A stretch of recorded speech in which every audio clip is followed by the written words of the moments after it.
komið sæl, það eru hlaðfréttir sem heilsa ykkur, það er stór gestur í dag, þetta alveg þungavíkt, sko. Þetta fjármála ráðherra, það er svakalegt, sko. Já, hann samt bara venjuleg manneskja, ekki gleyma því. Jú, náttúrulega við höfum alveg vingast vel við fjármála ráðherra í gegnum tíðina, Bjarni Ben bara persónulegur vinur og bara fjölskyldu vinur. Já. Það var ekki vandræðilegt fyrir okkur að fara, segjum bara í grill til Bjarna. Nei, það var ekki vandræðilegt, það var samt svona... Vittu nú hvað þeir að gera hér? Fyrir aðra, eða ekki? Nei, við erum að fara í 50 samanlega til Simma. Já. Simma D. Kannski, eða þannig var 50 í fyrra. En ég hef einu sinni hitt hérna Daða fjármálaráðherra og þá hrósaði honum fyrir framgöngu sína í einhverjum fiski þetta rúf þar sem hann var eitthvað debatað eitthvað fiskidót og hann eitthvað, takk fyrir það. Þannig að svona mín tilfinning fyrir honum ég kann vel við hann, sko. Já, flottu kall, sko. Já. Ég hef ekki einhverja öndverðu tilfinningu. Mér finnst hann ekki... Hann strækka með þessi maður sem alveg til í að opna nokkra túlega og fara á gott trún og... Já, hann gerir það, sko. Þú veist að segja gott samstarf fjármálaráðherra. Hverjir voru aðrir fjármálaráðherrar í Ég var að segja að hann væri góður svona túle trúnókall, þú veist hvað það er? Þú opnar nokkra túle og fer á trún. Já. Og líka örugglega nammikall, ekki glemma því. Örugglega elskar Nóa Sirius einhverja plötur, myndi ég halda. Já. Eitt sett bita. En sko, það sem hverju voru fjármálaráðherra í okkar tíð svona sem í hraðfréttum? Ég man bara til Bjarna, sko. Ég verð að tjekka á því, sko. Ég get ekki munað... Ég bara spói hvort það sé rétt hjá það, sko. Að þú alltaf Já, við höfum alltaf einhvern veginn náð vel saman við þessa fjármálaráðherra, sko. Ég veit ekki hvað það er, sko. Þetta náttúrulega eitt stærsta ráðuneytið og það mikið að vera svona gagnrýna það fyrir peningarnir okkar eiga að fara hingað og þangað og hvað í gangi og lalalala, skattar og hækka og vextir og háir og þannig að ég spenntur að fá að hitta hann og tala við hann, sko, og líka bara svona kynnast honum, hvaðan kemur hann og hvað hefur hann verið að gera og eitthvað svona. Heldur hann sé þessa dagana að fylgjast með HM? Myndirðu halda það? Ég myndi halda nei. Svona gisk, sko. Ég held að sé svolítið svipaði mér, sko. Það er einhver taug, sko, ég finn það. Ok. Á milliði mín og hann, sko. Ég held ef hann væri 20 árum yngri þá væri við potið bara vinir, sko. Ef við værum nú sama, ég er ekki að djóka, sko. Nei. Þú finnur oft út í kringum fólk, svona áruna í kringu það. Já, en þú varst með hann svona 10 sekúndur þegar þú hittir hann og rósaður hann fyrir einhverja framgöngu í sjónvarpi. Ég veit að ég verð alltaf sjúkur, ég verð svona hughrifin á fólki, sko. Já, heyrðu, hann að koma. Herru, við byrjum bara svona casual, velkomin, gaman að sjá þig. Já, takk fyrir að bjóða þér. Fjármálaráðherra. Það er stórt, sko. Það hann ekki að mækina aðeins lengra hjá sér? Jú, aðeins kannski. Ég segi að það er stórt að vera komið fjármálaráðherra inn í sett. Benni, ertu ekki samanlega því? Jú, við erum vísu ekki með mynd á honum hérna. Nei, ég tók eftir því þegar ég kom inn. Já. Alls konar aðrir ráðherrar og... Já. Það kemur að því, sko. Já, hver veit, sko. Já. En þú ert samt ekki á þingi? Nei, það er alveg rétt. Er það ekki þægilegt, eða? Jú. Já. Er svona í alvörinu þægilegt? Þú veist, hvernig er það öðruvísi? Ég er ekki atkvæðagreiðslu. Nei. Og já, það er þægilegt. Ég er þetta sinn í þinginu og hérna, ég var allavega á síðasta þingi, sko, ræðukóngur stjórnarflokkana. Já. En það kemur það einfallega af því að ég er með mjög mörg mál og mjög mikið í óundirbúnum fyrirspurnum. En ertu þá ekki með skrifstofu á Alþingi? Nei. Bara niður í ráðuneyti. Já. Sko, hérna... En haldum maður áfram í þessu. Ertu trýtaður einhvern veginn öðruvísi af þingmönnum verandi ekki alþingismaður? Nei. Það er bara allt eins. Já, þú veist, ég hef setið á þingi sem þingmaður. Ég finn engan mun. Þetta er alveg nákvæmlega eins. Ég hef málfrelsi en ég tekur þetta ekki þátt í atkvæðagreiðslu. Nei, en mötuneytið, gengur í það? Gengi mötuneytið, bílastæði, spjalla við fólk. Já, ráðherrarnir er allir með bílastæði. Það er bílastæði í kjallaranum. Já. Hérna, við komum í gamla mötuneytið, þetta nýja mötuneytið, er það ekki rosalegt? Býttu fyrir ekki. Sko, mér finnst þetta nýja hús, alveg sama hvað allir segja. Ég er sammála. Rosalega vel hefnað. Já, þetta flott hús. Ég ætla að sammála þér. Bjart og skemmtilegt. Já. Kannski smá galli að þegar strætó keyrir framhjá þá skelfur allt húsið en þar fyrir utan frábært hús. En mötuneytið, er það gott? Já, mötuneytið fínt. Ég annars hef verið á mötuneytisfæði frá því ég var 6 ára og Akkur ég var í sveitaskóla og þar var Já, mötuneyti já, já. og þú veist, svo bara Einmitt. meir og minna í gegnum alla skólagönguna og allt. Hvar ertu í skóla? Kleppjárnsreykjum, það er upp í Borgarfirði. Já. Stutt frá Reykholti, við byggum í Reykholti. Og svo ferðu í 10. bekk eða 8. til 10. Nei, svo fluttum við til Reykjavíkur og ég fór í það sem hét þá 8. og 9. bekkur sem heitir í dag 9. og 10. bekkur hérna í Árbæðarskóla. Já, og tókst þú landspróf eða? Nei, Jesús, þakkaði kærlega fyrir. Nei, hvað ég Ok, bara hýtkastin breiðu spjótin, allt í lagi. Nei, sko, ég veit bara pabbi minn tók landspróf. Já, ok. hvað heldur hann sé gammal? Ég gleymi hvað fólk er gamall. Giska, hvað þú? Ok, giska. Þú ert svona 15 árum yngri en pabbi. Þú ert svona 56 ára. Ekki langt frá því, Já. vel gert. Já. En ég meina, hvenær hætti landspróf? Var það ekki bara... Allavega var því lokið þegar ég Ok, komst ok, á þennan ok, aldur. ok. Ég tók samræmd próf, Samofið. Í hvaða mentaskóla fórstu svo? Hamralíðina.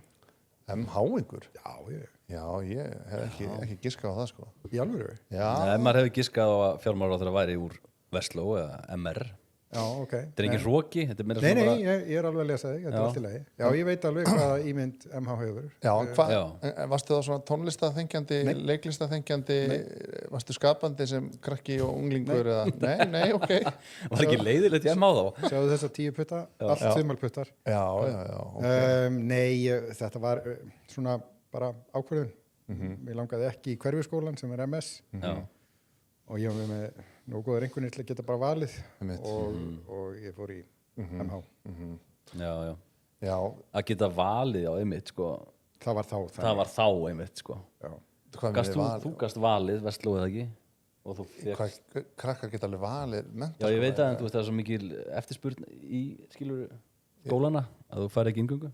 Já, þannig. Jú, ég valdi Vestló og Fékkstu Vestló? MH var sko í öðru sæti af því að mér fannst MH svo cool, sko. Það var svo töff, Já, var svolítið- töff að fara í MH, sko. Bragur yfir honum, sko. En það var svolítið stæla, sko. Ég held að ég hef ekki fittað inn í MH, sko. Nei. Ég held að ég hef ekki verið nóg töff fyrir MH. Þannig ég endaði í Vestló. Ég veldi minn í Vestló. Ég hérna... Nú töff fyrir MH finnst mér svolítið skrítið, sko. Ég Já, þeir voru einmitt svo hef á töff, sko. tilfinninguna að MH hafa alltaf verið svona andtöff. Já, Er það ekki þannig? En það er náttúrulega líka töff. Já. alltaf þegar við vorum í mentaskóla þá Já. voru svona mestu töffararnir voru í MH. Dóri Díena og Bergur Ebbi og þessi strákar, sko. Já. Mér fannst ég ekki nóg töff fyrir það. En mér langaði að vera það, sko. Já. En hérna... Ég var alls ekki töff, bara svo. Já. Því sé haldið til. En hvernig típa varstu í mentaskóla? Varstu bókaormur eða varstu... Nei, ég komst mjög fljótt að því að ég þurfti, ég gatt komist upp með að gera mjög lítið og það er nákvæmlega það sem ég gerði. Ok. Ég spilaði mjög mikið spil. Já. Spil? Dungeons and Dragons og svona. Nei. Við spiluðum aðalega bara kana. Já. Veit þið hvað það er? Já. Það er eins og Já, ég veit hvað það er. bridge fyrir þá sem nenni ekki að læra bridge. Ok, voruð það bara fram í mötunni að spila kana? Nýri norðurkjallara. Nýri norðurkjallara, já. Það kannski ekki kaffi blandað í vodka. No comment. Já, það er sennilega allt orðið fint í dag, en ekki að segja já. Já, það var eitthvað svona heiti yfir kaffið í norðurkjallara á föstudöfum. Hvað hét það? Kona mín var MH, hún talar ofta um þetta. Og þá var að vera að blanda sérst einhver út í kaffið, sko. Já, það er náttúrulega bara búið í dag. Það mátti líka reykja inni ennþá. Já. Inn í skólanum? Já, inni í norðurkjallara mátti reykja. Já, ok. Já. Varst þú að reykja það? Já. Já, sér það. Var alls konar, varst það reykja alls konar? Nei. Láttu ekki svona. Nei. Það er samt svona mýtan með MH, sko. Já, ég veit það líka. Já, en ég held að það sem er svona mýta en alvara, sko. En þegar við vorum með mentaskóla, þá mátti reykja á mentaskóla böllum og ég man Já. bara... Í Vestló? Já, inn á Broadway, já, NASA. Og svo hætti það þegar við vorum held ég að klára og þá alltaf var ég ekki búin að fá memóið og allt inni var bara einhver dyravörður sem reyfi hnakkadrambið á mér og hendi mér út af því ég var sett að reykja. Já, af því það var búið að banna það, sko. En ég man maður kom alltaf heim ángandi alveg af lykt og munið ekki líka bara þegar mátti reykja á veitingastöðum og maður var reyklaust. Munið eftir tímabilinu þegar þetta var nýlega bannað og maður kom inn á þessa staði og þeir lyktuðu allir eins og gamall öskubakki. Já. Það var svona yfirgangs tímabil þess að maður var ekki hægt að fara út að skemmta sér því það var svo vond lykt á öllum skemmtustöðum. Ég veit að ég held að þetta hafi verið breyting til hins betra sko. Í algjörlega, Já, já. ekki spurning. Já. En það er náttúrulega, þá kom bara svita á prumpuljutin í staðinn. Þannig að ég er svona, er það betra? Já, einmitt. Já, finnur við mikla prumpulykt þegar þú ert á veitingastöðum og... Nei, kannski ekki veitingastöðum, en ég bara, já, þegar maður fer, ég er nú þetta hægt því að fara eitthvað á djammið, eitthvað seint, skilur, en þá er umlikur svolítið prumpulykt. En hvenar, vitið þið hvenar það hætti að mega reykja í flugvélum? Af því það þarf alltaf að taka það fram sem er svo áhugavert. Ótrúlega skrítið og við erum oft rætt þetta svona við hjónin á ferðalögum. Af hverju er ennþá verið að segja þetta? Á einhver staðar ennþá reykja í flugvélum? Ég er 38 ára, ég man ekki til þess að hafa verið reykt í flugvél. Ég man alveg eftir þegar var reykt í flugvélum. Já, ég líka. En það er orðið býsna langt síðan að það var bannað. Já, það er örugglega 40 ár síðan. En samt er alltaf að taka þetta fram. Ég var barn þegar ég fór í flugvél þar sem mátti reykja aftast. Já, mátti reykja aftast. Já. Muni ekki eftir öskubökkunum. Jú, milli sætlana. Já. En var það fólk bara satt kannski hliðin á einhvern sem reykti ekki og var að reykja og var eitthvað að drepa í... Það var þannig. Já, fólk var bara svo vant þessu. Já, ég veit það. Það var alltaf heil kynslóð sem ólst upp við það að foreldrarnir reyktu bara í bíl á ferðalögum. Foreldrar mínir báðir. Já. Og þú veist, við aftur í... og ég meina það aftur fyrndir og þetta voru aðra reglur, engin í öryggisbelti, engin í bandarbyrgstól og ekki hægt að hafa rúðurnar opnar vegna þess að það var svo mikið ryk af veginum þannig að menn sátu bara þarna og maðurinn er rauð í ryk. Þú fæst örgulega bara svona 3-4 óbinnar onni lungun algjörlega, þú veist, ekki spurning. En var ekki líka, þú veist, þessu fólki til varnar, það var ekki, þau vissu ekki jafn vel og við hvað þetta var skadalegt. Nei, og svo einhvern veginn bara breyttist viðhorfi í samfélaginu, enginn myndi gera þetta í dag, sko. Nei, ég man að amma og afi, sko, þau buðu alltaf, þau reyktu aldrei, sko, en það var alltaf í boði svona sígarettur á borðinu og kveikjari. Já, og það var alltaf þarna fyrir þá sem vildu koma heim og reykja hjá þeim, sko. En svo er líka fólk alveg hægt að reykja innandyra, líka þeir sem reykja. Landsíð komin í svona reyk heimili, þar sem einhver reykir og maður finnur svona lyktina og svona. En mér er lyktin góð, sko. Ég labba fram með fólki sem reyki og svona... Pínur nostalgía, hugsa svona tilbaka. Já. En að þú reyktir MH, hvenær hættir þú að reykja? Það var svona 20 eitthvað. Já, ok, þannig þú varst ekki að gera þetta svona fertur eða eitthvað. Það var ekki pakki á dag? Nei, ég var aldrei þar. Og svo eins og, þú veist, vill verða svona stundum við hátilega tækifæri, reykti ég. Já, þú gast það? Já. Ég get það ekki, sko. Nei, þú bara, þá fellur bara. Já, þá er ég bara komin í karton á mánuði og tekið vöruna alveg rosa mikið, sko. Já, hann er svona öðruvísi. En hver er svona fíknin þín? Hvað finnst þér svona, hvað verður að hafa? Ég drekk rosalega mikið af sódavatni. Það er eiginlega hálf kjánalegt hvað ég drekk mikið af sódavatni. 2 lítra á dag, eða? Já, kannski ekki 2 lítra á dag, en akkur ekki bara vatni? Ég veit það ekki. Og það sem er eiginlega skrítnast af öllu, ég man eftir því þegar kom SodaStream-tæki heima hjá mér, að það var sko SodaStream án bragðefnis, bara viðbjóðslegasti drykkur í heimi. Ég drakk það aldrei sem krakki. Nei, mitt. En núna þá er þetta svo drykkur sem ég vel umfram allt annað. Ertu með í vaskinum heimi að þú getur stilt á svona sódavatn? Nei, ég er ekki. Hefur þú séð þetta? Já. Þetta er rosa græja, sko. Já, ég er ekki komið það. Þið langar? Það er eitthvað við að það er annað bragð úr dósinni heldur en... Já.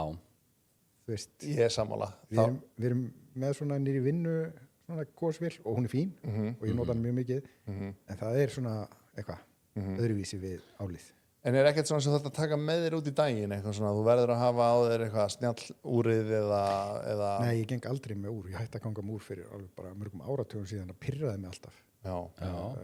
Ertu að meina bara svona að hafa eitthvað á hendinni? Já. Samdi við konuna mín að þurfi ekki að ganga með giftingarhringin. Það er bara að gera svo ég tattúaði minn á mig. Já, kannski ég geri það. Já, hún mátt taka þessa hugmynd. Ég skal fara með hana heim. Og var hún alveg sátt við það? Þú veist, þegar ég var búin að tína hana svona 10 sinnum. Ég var alltaf að taka hann af mér og gleyma hann einhvers staðar. Og hún sá mig endalaust verið að taka hann af mér og skilja hann eftir að þá á endanum. Sagði hún bara ekki að setja hann eftir að þig. Já, bara flott.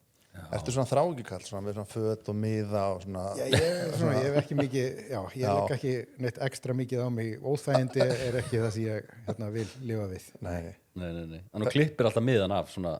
Ef það fyrir töðnir á mér þá verður hann strax fari. Já. Ég er svona líka, sko, og strákurinn minn er ekstra slæmur, sko. Það er allt klippt af og hann geti aldrei verið múr eða neitt, sko. Þannig ég skil það, sko. Ég man að mamma var mjög örg. Ég var náttúrulega elstur og henni fannst eðlilegt að hún stýrði því hverju ég var en ég var mjög erfiður með föt. Nei, þetta kemur ekki til greina. Nei, þetta fer ég aldrei í. Og hvernig fötum vildur þú vera í sem krakki?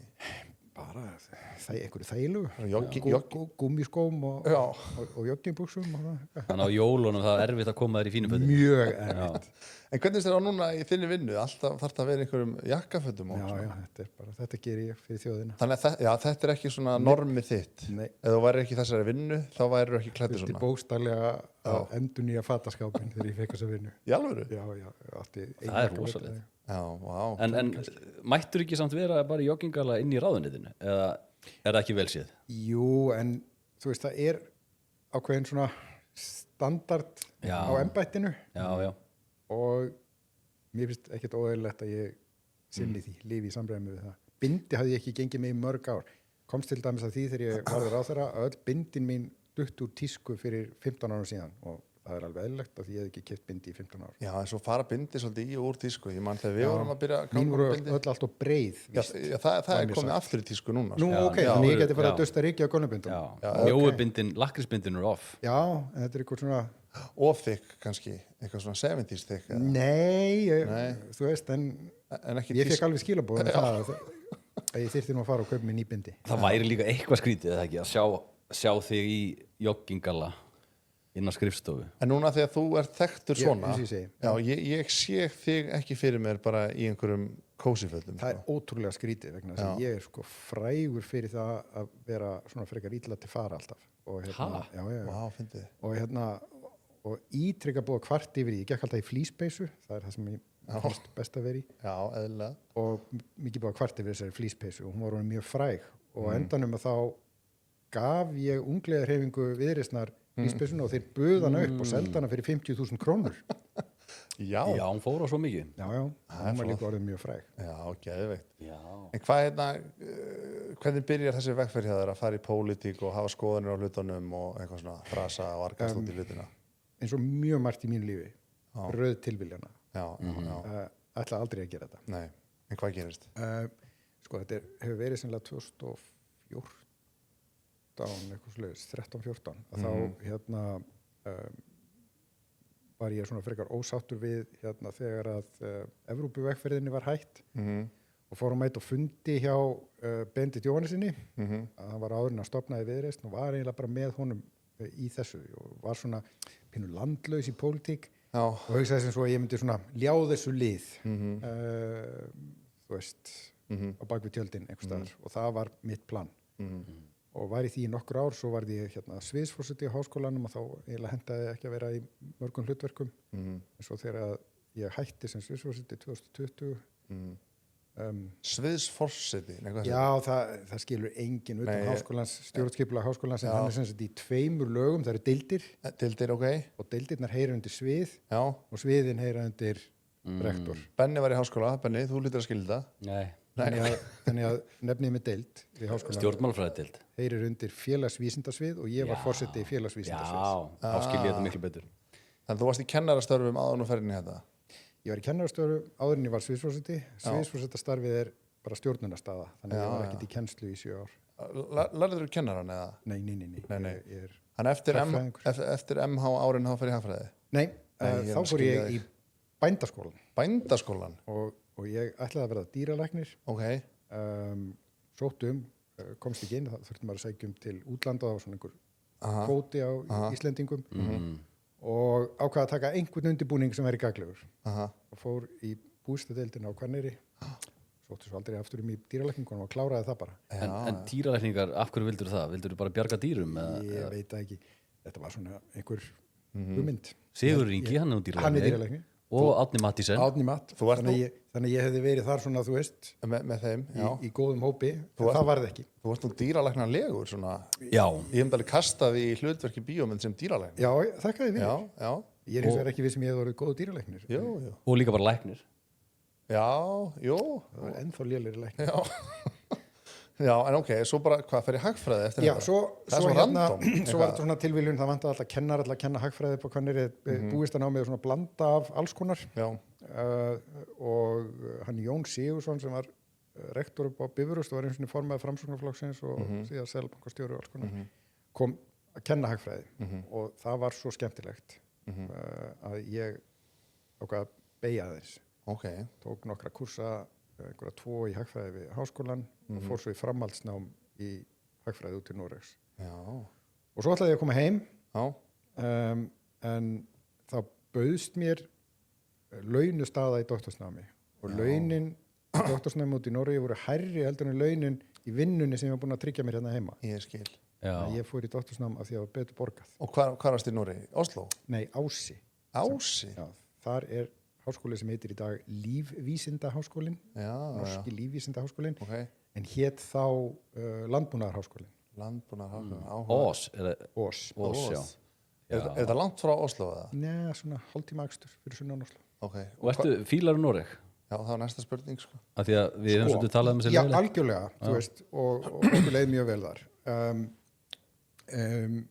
Maður verður, eða ég allavega, varð pínu leiður á sósíaldemokrátunum og þeirra endalösu afskiptum af mínu lífi. Svo bauðst mér að fara til Bandaríkjana og við vorum þar í ár og það læknaði mér svolítið af því. Þannig að ég fór svona aftur að hugsa, já ok, þeir eru kannski ekki allslæmir sósíaldemokrátarnir. Einhver svona meðalvegur. Já, einhver svona meðalvegur sko. Og ég nú svolítið þar. Hlaðfréttur eru í boði kjörís og hvað ísast þú hennum núna? Eru mjúkispinnana. Ég með á heima í fristinum og þeir farilega jafnpratt og eru komin í ískápinn sko. Vinir Einsteins föttuðu þetta daginn. Mér finnst það samt smá pirrandi að önnur börn að æða í fristin tíðin sko. En að þetta gjörist þá bara með í gangi í því eins og því vilki. Herri, ég fekk með þessi móðins gluggatjöld sem þú varst að gera fyrir á fullu. Leikbreytir í gluggatjöldum og gardínum. Móðins.is, þetta líka mjög persónuleg þjónusta og ég mæli sérstaklega með myrkrunar gardínunum frá þeim. Æðislega. Og svo það Atlansolía sem eru góðir vinnir okkar og þú varst að vinna með sparistöðuna, eða ekki? Jú, Sprengisandi, fór bara á appið, valdana, ekkert mál, búm, komin. Já, lægsta verið. Já, og maður spara fullt af pening. Já, 4 börn. 4 börn? Já. Vá. Vel gert. Við erum með 3 mann, sko, og hvað það ansi nóg, sko. Já, ég get sagt ykkur strax, þetta 4. minniháttamál. Minniháttar? Minniháttar? Já. Maður heyrir alls konar. Númer 2 alltaf erfiðast. Já, ég get tengt við það sko. Nei, ég tengi við þristinn bara erfiðastur. Já, þetta alls konar. Ég held að geti líka verið mjög misjátt á milli barna, en svona mín reynsla var sko 1, þú veist, þá ennþá möguleiki á smá lífi, 2, nei þá ertu bara í þessu. Akkurat. 3, já, þú hvort er bara í þessu. Já, ég sammála því sko. 4, ég minna þá var þetta næstu orðið sjálfbært sko. Svo elsta var orðið og gömul til að passa þetta yngsta, þetta var næstu bara. Já. En hérna í Noregi, þegar það var bara frídagur og eitthvað, hvað varst að gera? Gönguskíðum. Fara með börnin, sinna börnunum, fara út í skó og grilla pulsur og þú veist, eða nýr á strönd að synda í sjónum. En varst ekki hræddur í skóamítilinn í Noregi eða?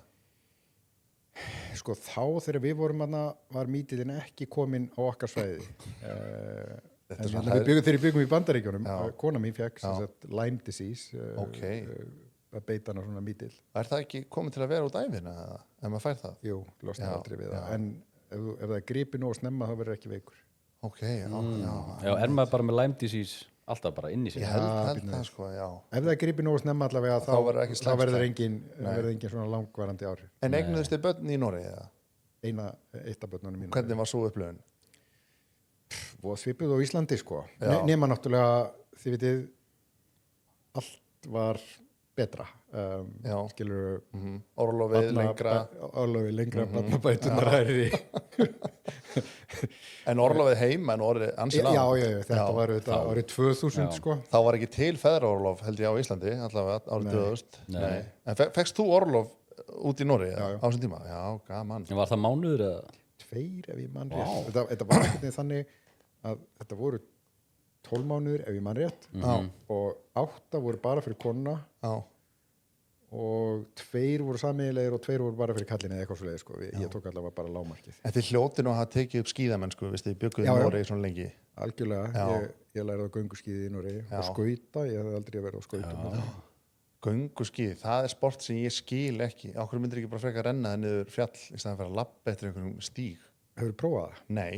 Nei, þetta er bara fordómar það, sko. Já.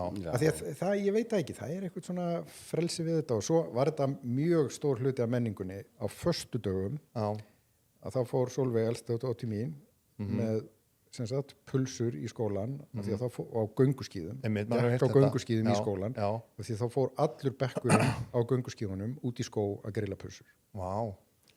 Já, krakkar fara bara svona í skólan í Noregi á gönguskíðum. Þetta er bara svo hjólið. Já, maður har heyrt þetta líka, ég þekki fólk sem býr í Oslo og þar fara krakkarnir á gönguskíðum bara í skólan. En er það gert eins og bara hérna heima þá fara krakkar á hjólum í skólan? Þú veist, ef við erum að gera þetta er actually þægilegra fyrir krakkana? Nei, þetta er rosa mikill svona menningar þrýstingur og normenn vilja líta á sig sem mikla útivistarþjóð sem þeir eru. En það þýðir líka að þetta er svona allstaðar í gegnum allt samfélagi gert ráð fyrir þessu, þú veist. Já, heldur með Noregi og HM? Nei. Þetta var fljótt svarað. Já. Með hverjum heldur það? Ég held náttúrulega bara með Íslandi, ef að Íslandi er yfir höfuð að keppa. En ef að núna velja reitt. Af því að þetta er bara svona okkar á milli og enginn á eftir að frétta það. Áhugin minn á íþróttum er næstu í enginn. Já, þú ert þar. Ég er þar. Við tengjum alveg smá þar. Ég er ekki mikill íþrótta áhuga maður. En finnur ekki svona, ef það er landsleikur í handbolta eða eitthvað, ertu þá ekki að horfa svona í stemningunni? Stundum. Ekki oft. Nei, ok.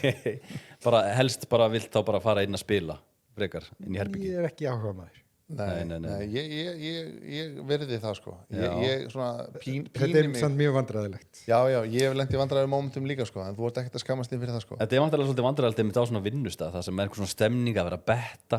Er það nýja ráðuneytinu, einhver svona HM-leikur og þá erst þú bara svona, já, flott. Drull. Já, annars, þú veist, ég get alveg giskað. Ég þetta byggi það bara þá á einhverju giski sem ég finn út í bæ. En þetta er ekki svona hreyfir ekki við mér. Nei, varst aldrei í íþróttum sem krakki, einhverju fótbolta, handbolta, körfubolta? Jú, ég bara eins og börn eru. En nei. Ertu þá með hraða brennslu? Fitnar ekkert?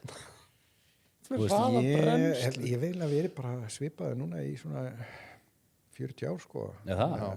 Ég rokka nú ekkert mikið til. En passar ég vantarlega eitthvað svona, ert bara holt og... Ekki svo mikið. Nei, var þægilegt að vera svona. Já, ég veit að maður á einnig að segja frá þessu. Nei. Það er pínu ósangjant. Það er aldrei í ræktina. Nei. Það voru nú að gera það sko. Maður þarf að sko byggja upp vöðamassan eftir því sem maður eldist sko. Alveg sama í hversu góður formið maður er sko. Algjörlega rétt hjá þér. Mæli með því sko. Ég er samt ekki að gera það. Nei. En þú verður út að labba kannski? Já, með hundinn, já. Já, það er nú fullt hreyfing í því. Eða ertu kannski með eitthvað svona lítinn titt sem... Nei, Labrador. Já, hann þarf hreyfingu. Já, hann þarf hreyfingu.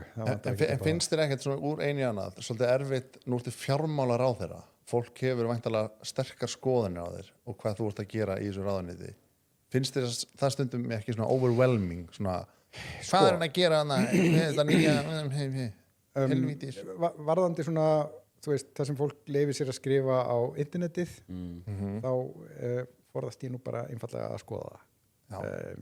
Ég sé ekki hvernig það geti bætt mitt líf. Nei. Nú er ég búin að vera í þessu í 18 mánuði og ég hef ekki orðið fyrir neinum óþægindum. Nei. Fólk sem ég hitti, fólk sem ég veit er ósammála mér en nú samt bara kurteist sko. Já, en ég tala út á hlusta útvarpið og einhver er að drulli jú. Ég hef kannski átt að sleppa þessu. Já, let's go, eitthvað svona. Já, þetta bara goes with the territory. Já.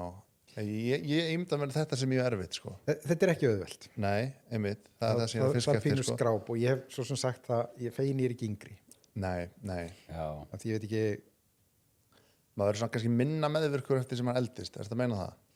Já, þetta er eina sko, þegar þú ert mjög ungur, einhvern tímann heyrði ég, þegar þú ert á 20-aldri, þá ertu með böggum hildar yfir hvað allir er að hugsa þig. Þegar þú konur fertugt, þá er þér að verða meira svona sama hvað er að hugsa þig og þegar hún er 60 þá fattar þú loksins að enginn var nokkuð tíðan að hugsa þig. Já.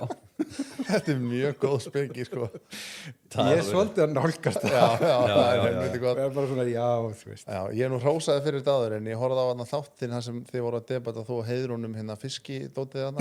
Já, ég grunda fyrir því. Já, þú varst flottur þar sko. Þú alveg stóðst fast á þínu og bara hafðir skoðanir og það hefur ekki, ég hugsaði djúvill er hann kaldur maður.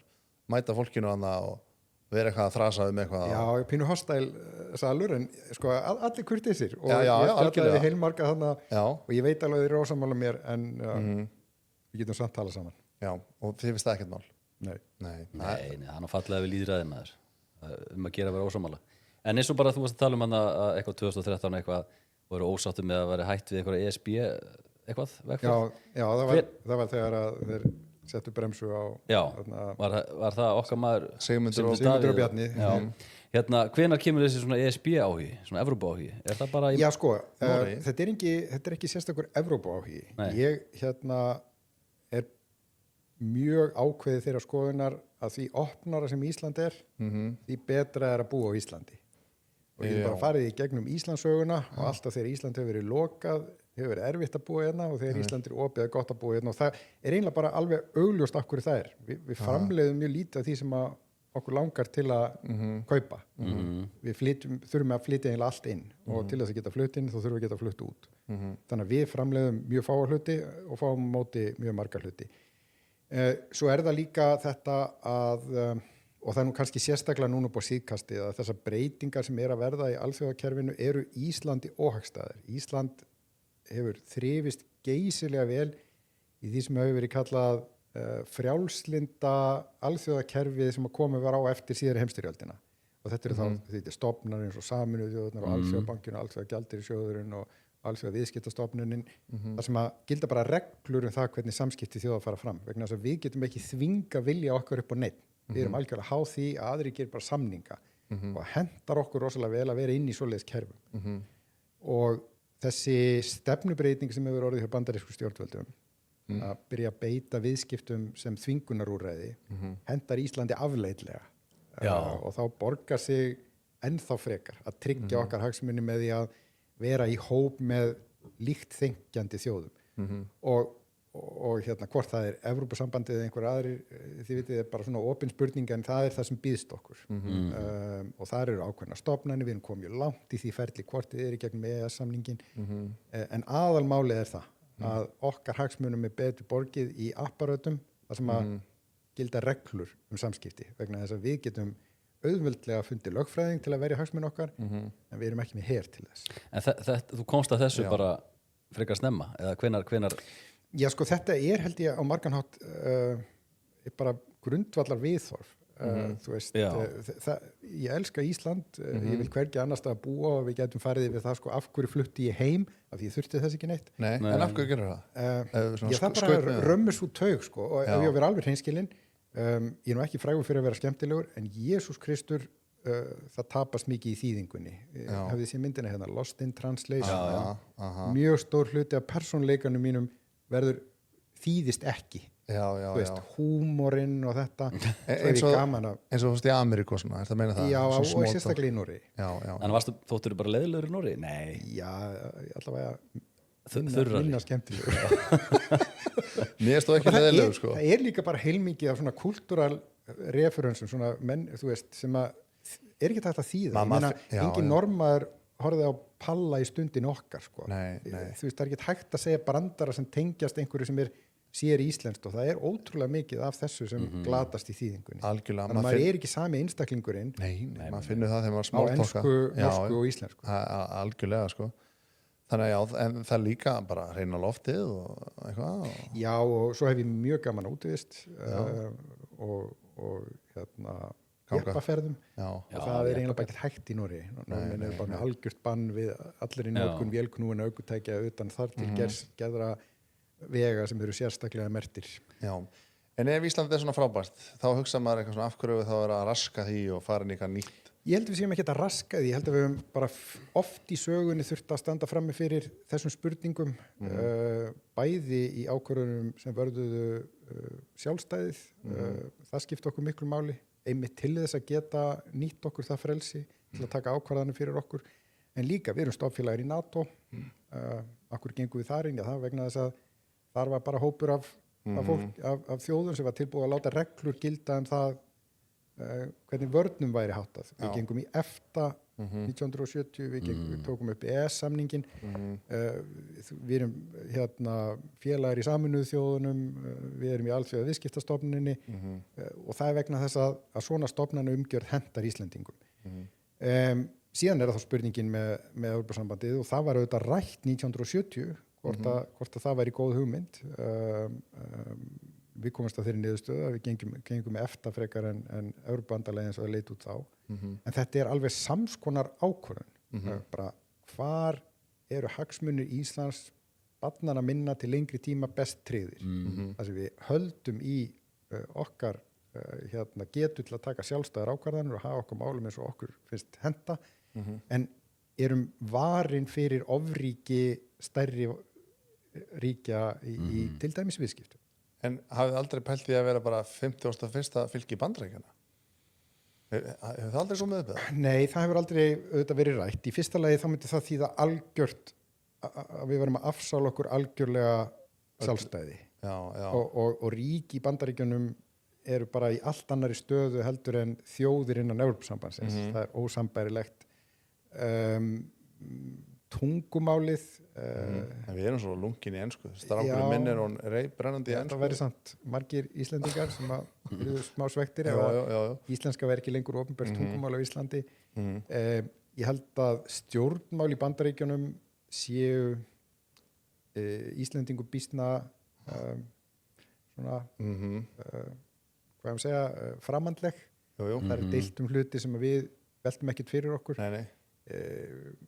Þeir eru almennt miklu íhaldsamari heldur en Íslendingar eru allt regluverk það er alveg meiri háttar umskipti að taka slíka ákvörðun og raunar get ég ekki undir neinum kringumstæðum séð hvenær það er raunhæft vegna þess að gefa beinlínis eftir sjálfstæðið væri rosalega ákvörðun. En erum við ekki að gefa eftir neitt sjálfstæði með að fara inn í Evrópusambandið? Ekki meira en við höfum oft áður gert í sögunni. En þá ekki einhver dómstóll í Brussel sem bara tekur ákvarðanir fyrir okkur? Það nú þegar það er endalaust verið að dæma íslenska ríki fyrir einhver brot á einhverjum EES-reglum og eitthvað. Og það bara þannig að ef þú ætlar að hafa reglur sem gilda allstaðar, þá voru líka verið eitthvað kerfi til að taka á því að þú brýtur þær.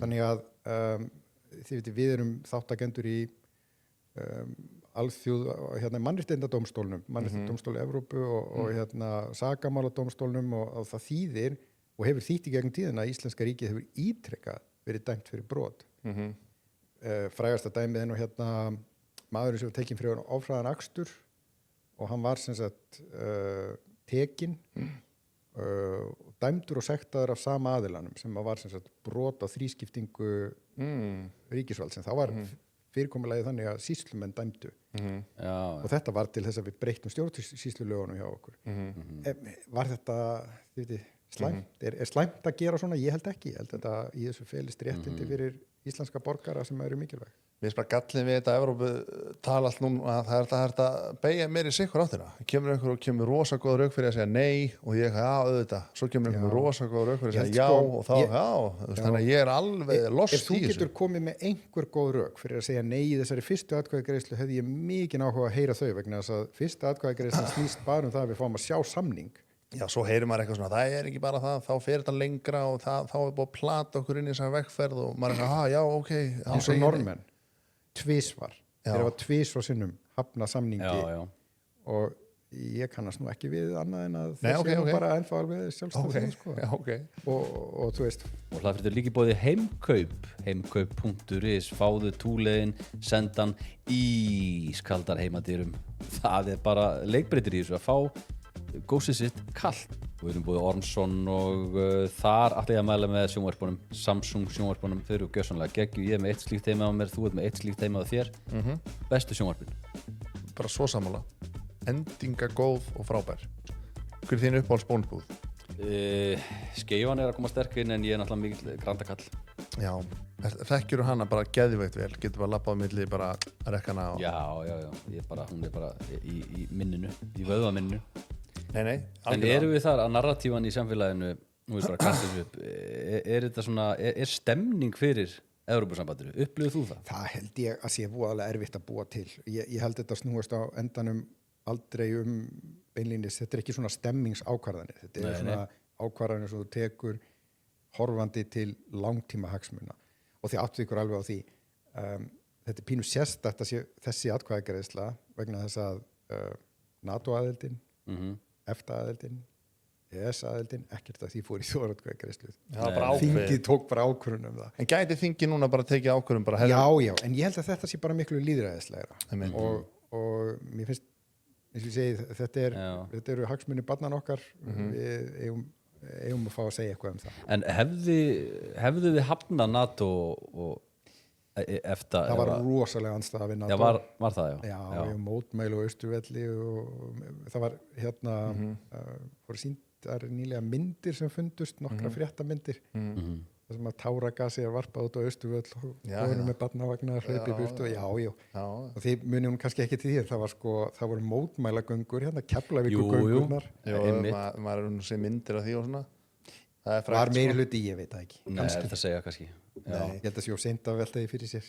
Í dag mikill stuðningur við NATO, í dag líka mikill stuðningur við EES-samningin. Já. Ég vil kjósa meira, sko. Ég veit að kannski að kostar, sko, kjósa. Ekki rán dýrt að halda þessa kostar? Marga milljónir? Jú, nokkur 100 milljónir. Ég veið að viðurkenna, mér veist, sko, þegar við förum að segja já, við ætlum ekki að hafa lýðræði þegar það er svo dýrt þá erum við ekki alveg með augun á boltanum, sko. En það er dýrt að því að það þarf einhvern veginn að fólk þarf að vera í vinnu, það þarf að setja upp allt dæmi í skólanum og allt þetta. Já, það þarf að tellja og eitthvað. Það er ekki hægt að gera þetta aðeins meira rafrænt. Ég hefði haldið það. Ég ætla samt að halda því til að haga. Þeir sem eru með svona rafræna kosningar hafa auðvitað lent í vandræðu með þau kerfi líka og Er einhverja þjóðir með það? Þú bara kýst bara í forsetakosningum rafrænt? Bandaríkin hafa verið með þetta tölvur? Já, það er mæta það er einhver nokkur land sem hafa gert þetta. Ég er ekki sérfræðingur í þessu. En er ekki rökin fyrir því að rafrænt gengur illa þá er þetta að hafa áhrif á kosningur þér? Bara einhver pappi sem á 18 ára strák bara, það er kjósa verið að þú kýst þetta eða svona? Það er aðalrökin. Rafrænt á staðnum eins og gert er allstaðar, það er engin að kjósa í heimabankanum held ég. Nei. Að það ætti sjálf sér Já, rafrænt á staðnum, mér er lokkar inn já, ég skil. Já, þú veist, bara þú ferð í kjörklefan og það er bara tölva í staðan fyrir blýantur og pappír.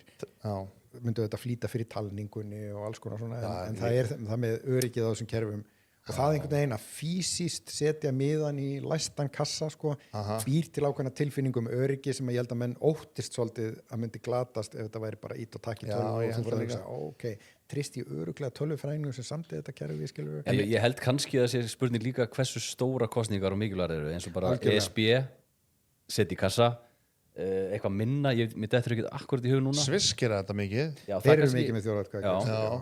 Ertu að meina bara eitthvað svona hættu með plasttappa, eitthvað rafrænt eitthvað, ekki það við stjórnum því mikið núna en var ekki mikið álag að vera alltaf að kjósa eitthvað. Nei, ég held að vera stemning. Mér fyndi ég fór inn í hérna kjörklefa núna hvað senastu kostingum borga hvað er það? Sveitastjórna. Það mátti ekki taka einsás son minn með inn í kjörklefa. Ég sagði hvað held það að gerist? En þá var það bara regla, eins og hann gæti haft áhrif eða eitthvað. Ég svona horfir á soninn og hugsaðir eitthvað. Dagur minn, þú skilið að fá. Nei, ég held bara, reglan er bara kjósandinn er einn. Já, það er svo sem fín regla. En þetta voru svona öðruvísi sturtuhengi. Þú voru ekki svona allt og stór kjörseðil maður. Það var bara svona landakort. Rosa stór, já, og líka bara sturtuhengi var hálft, skilur. Já. Sást í buxurnar á þetta. En það er kannski líka bara svona öryggistemmi að ég veit ekki, var ekki fólk að kúka á kjörseðla hérna tíðanbili? Getur náttúrulega ekki gert það í alvöru. Það var frétt fyrir svona 10 ára, það var einhver sem skeit á kjörseðil eða hvort það hefði verið hruninu. Já, hljómar eins og eitthvað svona hrundæmi. Já, þá var fólk eitthvað rosalega ósatt, kannski eðlilega. Já. Og þá kom næst inn í klefan bara Jesús Kristus. Með hann, já. Það var ekki næs. En ertu meðvitaður að þú sért fjármálaráðherra? Þú labba bara í kringlunni og ert eitthvað svona, þú veist, þetta hlýtur að ruggla smá í svona höstum á sér, með eitthvað bílstjóra sem keyrir þig. Ég var algjörlega 100% óþekktur, sko. Enginn vissi hver ég var fyrir 18 mánuðum síðan. En er ekki skrítið að vera þekktur? Jú, það er skrítið. Já, það er bara verið að gera grína þér í skaupinu og það var að vísu ekki gert grína mér í skaupinu, en ég veit alveg hvað það tala. Það er eitthvað grína þér eftir að borða og svona allt í fullt af fólki sem bara veit hvað þú ert, sko. Það hlýtur að taka tíma að venjast þessu. Það tekur smá tíma að venjast þessu. Það er margir sem eru á þingi, kannski búin á þingi 20-30 ári. Já, eru þjóðþekkt andlit, sko. Já, ég viðurkenni það. Já. Og ekki það sem mig langaði. Nei, ég get alveg skynja tíma. Mér eru alltaf liðið mjög vel sem bara manni á baku tjaldi. Ekki veit hver er. Hefur fólk verið að biðja selfies og svona? Selfies með fjármálaráðherra? Það er svo komið fyrir, mjög lítið að því. Já, en var það ekki skrítið það? En ég lendi í einu fyndni. Ég var að ganga yfir Austurvöll með Kristrúnu Frænka Svannars. Já, rosa flott. Já, ég elska hana. Já. Og þá koma bandaríski túristar til okkar og spyrja, ert þú ekki forsætisráðherra? Og hún bara, jú, megum taka mynda ykkur? Mynda þér? Já, ekkert mál. Ég segi, ég ekki bara taka myndina? Þau náttúrulega Nei. Mér finnst það bara svo fint. Já, það er mjög gott. Að vera í því hlutverki. Akkurat, já, aðgengið líka að íslensku. Og það er líka svona góð hjartenging, þú veist, aðeins færin að finna fyrir því að vera honum frægur, samt augljóslega ekki frægur. Einmitt. En hefur einhvern veginn nýtt þér fræðina? Eitthvað? Nei.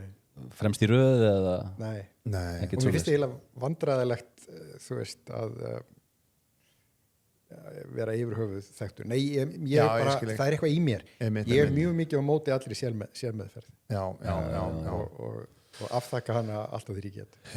Já, en þetta vildur samt að líka gaman, ég meina að vera yfir fjármála ráðuneytinu. Stýrir ekki bara allir peningunum? Já. Ræður ekki? Hvað þetta fara? 90% af þeim eða sér sjálfur, sko. Já. Bara kerfin sem ganga frá degi til dags. Sko, þetta er stærsta að ráðuneyti. vinna að svona umbótaverkefnum er gaman og ég ætla líka að fá að segja fjármálaráðuneytið er frábær vinnustæður. Já, ég þekki fólk sem vinnur hana. Hands down besti vinnustæður sem ég vunnið á. Já. Er rosa góður andiðar, svakalega mikið af flinku fólki. Vinnur okkar að vinna það? Já, það. Þorsteinn Júlíus? Já, einmitt. Skrítin skrúa. Nei, það er ekki svona. Eru ekki ólíkir og pæli? Hann geti verið stóri fyrir það hans. Það er svolítið af svona nördum í ráðuneytinu.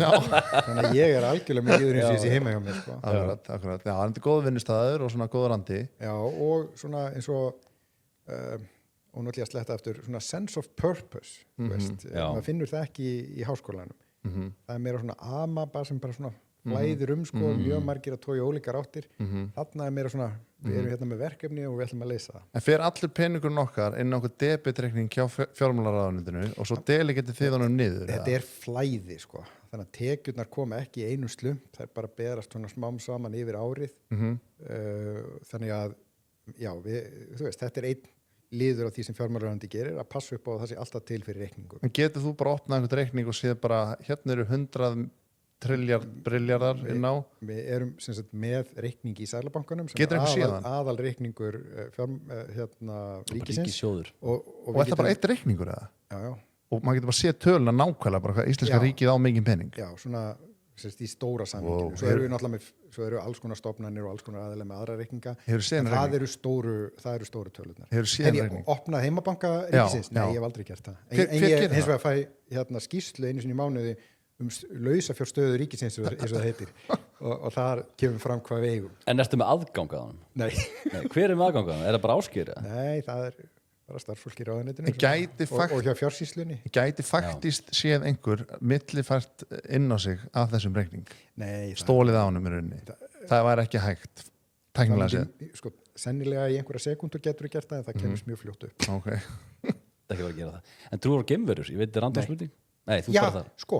Trú ég að, það fyrir eftir í hvað átt við hérna, trú ég að þessi líf annar staðar í alheiminum, það er svona tölfræðilega er það eiginlega nokkurn veginn örugt að hlýtur að vera, en að þessi geimveri hérna svífundum, þú veist, og heimsækjandi fólki, það finnst mér mjög ólíklegt. En hvað er þetta þá sem er verið að birta núna, þessi skjöl? Hvað er þetta bara eitthvað? Ég veit það ekki. Bara eitthvað náttúru fyrirbrigði, einhverju ljósgeislar? Ég bara hef enga hugmynd um það. Nei. Þetta er bara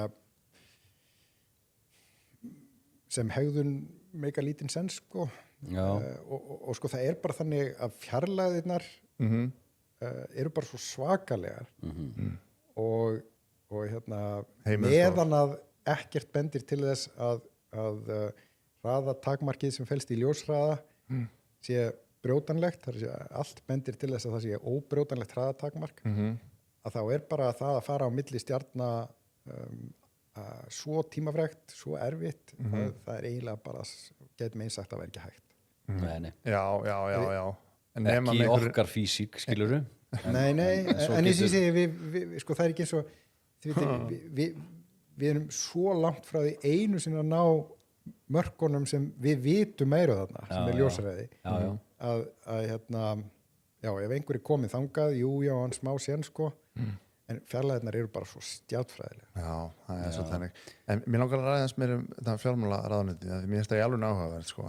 Finnst þér ekkert erfitt að hafa alltaf skoðun á einhverju? Þú veist, það kemur eitthvað mál upp og þú bara þarf strax að taka ákvörðun. Já, þetta eru hærri skattar eða lægri. Eða við skulum ekki setja peninga í þetta, við skulum frekar setja þetta hérna og ég veit að það er rétt og tekur fullt af ákvörðunum, leggst aldrei á koddan og ég hefði frekar átt að sleppa þessu að gera þetta öðruvísi. Ég reyni að taka engar svoleiðis ákvarðanir. Þú veist, ég reyni að láta allar ákvarðanir að það sé eitthvað kerfi sem byggir undir þær. Og ég vil alls ekki að það sé tilviljunarkennt hvernig við ráðstöfum skattfé. Ég tek það mjög hátíðlega það hlutverk mitt að ráðstafa skattpeningum. Þannig að það verður þá alltaf að vera vandlega undirbyggt. Já, af því þetta er líka svo klassísk umræða, eitthvað hærri skattar, lægri skattar, hvort er betra og eitthvað svona duggundu. Fólk er að debata það. Hvað er þú þarna? Háa skatta, lága skatta? Sko, ég er þeirra skoðunar að við séum búin að gera svona ákveðin sáttmála að það er ákveðin þjónusta sem við viljum að öllum sé veitt. Og því hver bakgrunnur þeirra er og efnahagur og allt það. Við erum með menntakerfi fyrir alla, við erum með heilbrigðiskerfi fyrir alla, við ætlum að hafa vegi hérna, við ætlum að vera með löggæslu, við ætlum að vera með dómstóla. Síðan er það sko spurning, þú veist, eftir að því líkur er ég svona frekar íhaldsamur á því að við ætlum að ríkið ætti að vera eins lítið eins og hægt er að hafa það. Að því þó gefnu að við veitum þá þjónustu sem að við ætlumst til að sé veitt. Við erum þar við erum með frekar stórt ríkiskerfi á Íslandi, er langt frá því að verða stærsta í heiminum, en það er stórt og ég held að við þurfum mjög alvarlega að hugsa mér finnst rosalega mikið rætt alls konar hluti sem fólki finnst að ríkið eigi að gera, sem ég efast að sé sniðugt að ríkið geri. Ég held að eins og hvað? Að við ættum að bera meiri ábyrgð á okkur sjálfum. Já, ég er sammála þessu. Það er bara, þú veist, allir vilja meiri þjónustu og ég skil alveg að allir vilja meiri þjónustu.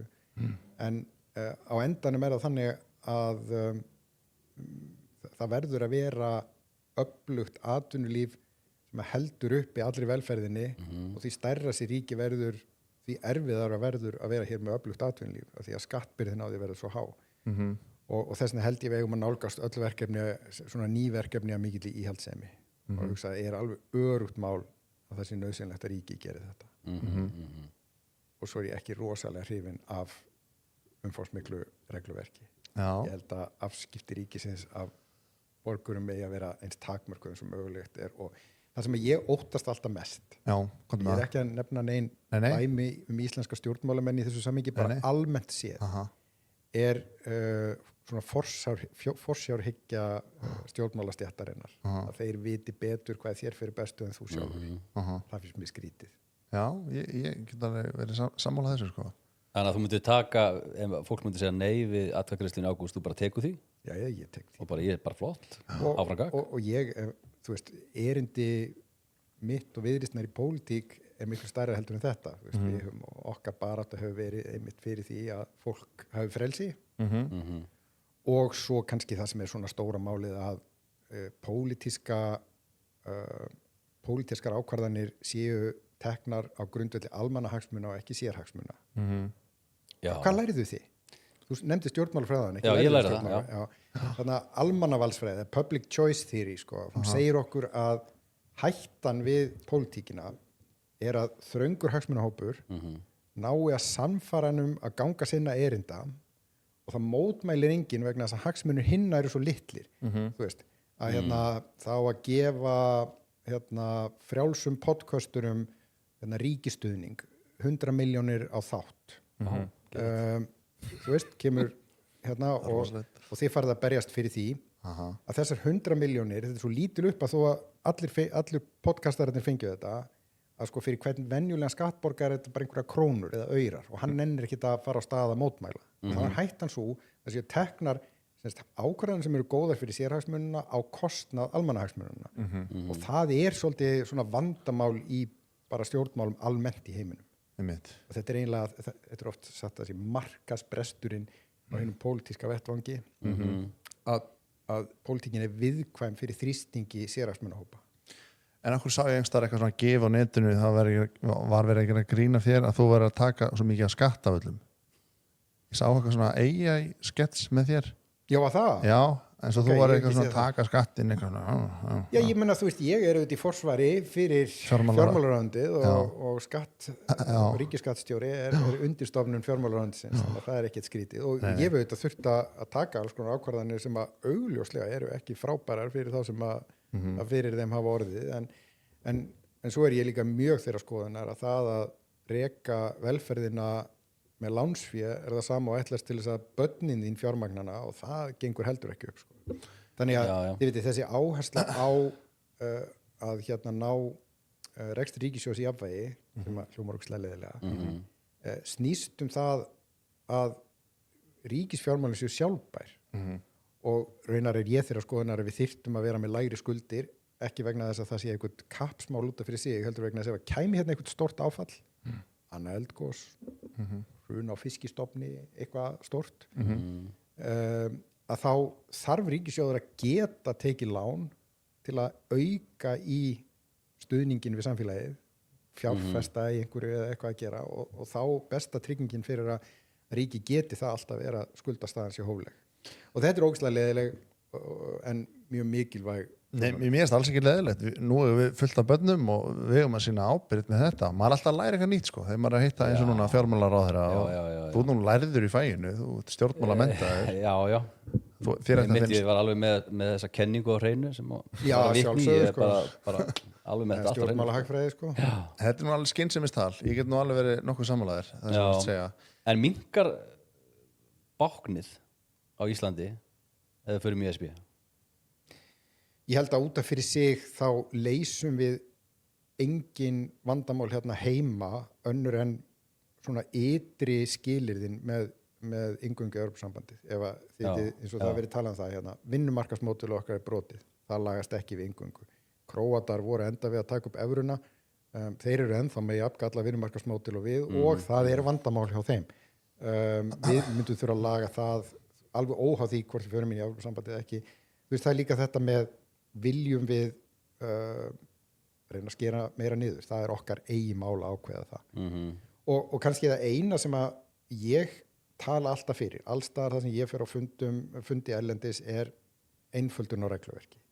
Að það er svo mikil tilhneiging til að bæta stöðut við og flækja og svo erum við rosa hissa á því að framleiðni sé lág en allir eru endalaust eitthvað að útfylla einhver eyðublöð sko.